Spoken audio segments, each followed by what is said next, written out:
Good morning and welcome to Developing Stories. My name is Remy Allen.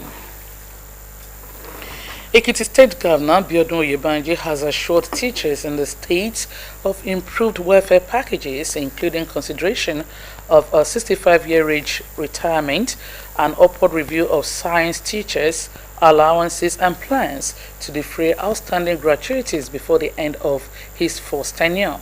The governor gave the assurance in Adre-Ekiti while hosting the new leadership of the Nigeria Union of Teachers and UT, Ekiti State Chapter, led by Chairman Comrade Lawrence Egbeyemi alongside the State Chairman of the Nigeria Labour Congress NLC, Comrade Kolapo Olushola. In a statement signed by his Chief Press Secretary Yinka Oyebode Oyebanji, hailed teachers for their contributions to the state's human capital development agenda, stressing that their well-being has a direct impact on the quality of education for students. Oyebanji reaffirmed his administration's commitment to prioritizing teachers' welfare, ensuring professional development opportunities, and creating a supportive environment that makes their work more rewarding and impactful. The meeting further underscored the government's determination to strengthen Ekiti's reputation as a leading state in education, with Oyebanji pledging that his administration will leave no stone unturned in achieving this goal. The federal government, through the Minister of Labour and Employment, has summoned the management of Dangote Group and the leadership of the Nigeria Union of Petroleum and Natural Gas Workers, NUPENG, to an emergency meeting today, September 8, in a frantic effort to halt the planned nationwide strike over alleged anti-union policy, among others. The oil workers have already announced the commencement of a total strike from today, which has been endorsed by the Nigeria Labour Congress NLC. Meanwhile, NLC has written to its over 54 affiliates and 36 councils to prepare to join the strike, saying the battle, among others, is the survival of labor movement and dignity of workers. The strike raises fears of fuel scarcity, economic paralysis, and social unrest if the issues raised by NUPENG and NLC are not resolved quickly. Meanwhile, the Nigeria Union of Petroleum and Natural Gas Workers has declared that it would still embark on strike beginning from today, despite the intervention of the federal government to address the grievances of the union. NUPENG President Williams Akwera confirmed that the federal government had reached out to the union on the need to avert the strike. He, however, insisted that the industrial action will go ahead pending the outcome of the meeting with the government today. The union had on Friday announced that it would begin an industrial action on September 8, 2025, a development that could lead to fuel scarcity. His decision stemmed from the Dangote Petroleum Refinery's plan to import 4,000 compressed natural gas power trucks for direct fuel distribution to retailers. Senator Natasha Akpoti-Uduaghan, who represents Kogi Central, will return to the National Assembly later this month after completing her 6-month suspension, her lawyer has confirmed. Her counsel, Victor Giwa, made it known that the senator was on vacation in London but has already made plans to resume plenary alongside her colleagues when the Senate reconvenes on September 23. Akpoti-Uduaghan was suspended on March 6 following allegations of insubordination after she rejected a change of her designated seat during plenary. The suspension, based on recommendations of the Senate Committee on Ethics, Privileges and Public Petitions, also stripped her of 8 office privileges and salaries.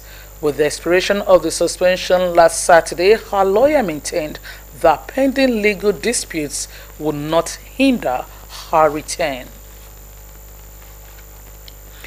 The Kano State Police Command has alerted the public, particularly road users, that the Yayasa Bridge in Tudunwada local government area has collapsed due to heavy rainfall. The command's public relations officer, SP Abdullah Haruna, said in a statement that police officers from the Motor Traffic Division, along with personnel from the Federal Road Safety Corps, Kano Road and Traffic Agency, and members of the Transport Union are on the ground to ensure smooth traffic management. The area around the collapsed bridge has been cordoned off to prevent vehicles from approaching the danger zone. The command advised motorists traveling towards Tudunwada and beyond to cooperate with traffic officers and follow designated alternative routes to avoid any risks to life and property. The Commissioner of Police, Kano State Command, Ibrahim Adamu Bakori, urged all road users to exercise patience, adhere to traffic guidelines, and prioritize safety while navigating through affected areas.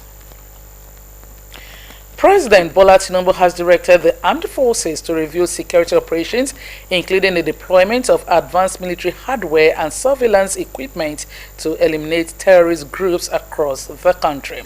This is as the Vice President Kashim Shettima has expressed deep condolences to the government and people of Borno State over the recent terrorist attack that claimed many lives in the Rajama community, Bama local government area. According to the statement by his spokesman, Stanley Nwakwocha, reiterated President Tinubu's directive to the armed forces to review security operations, including the deployment of advanced military hardware and surveillance equipment to eliminate terrorist groups across the country.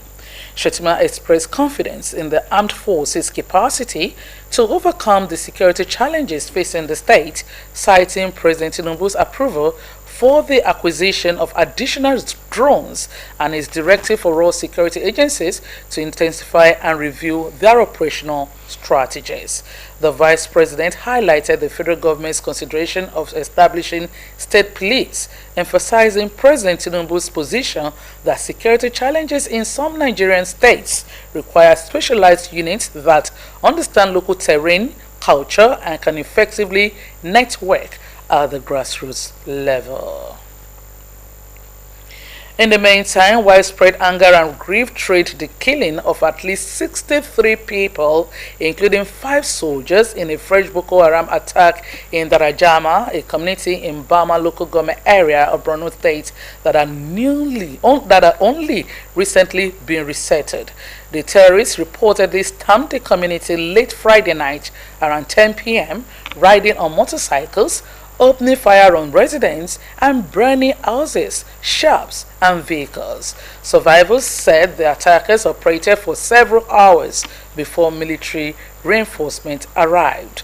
Borno State Governor Babangana Zulum, who visited the attacked community, the Rajama, described the incident as very sad and confirmed the casualty figures. Zulum lamented the shortage of manpower in the armed forces and called for immediate deployment of newly trained forest guards to protect vulnerable communities. And that's the news. Thanks so much for watching. Good morning.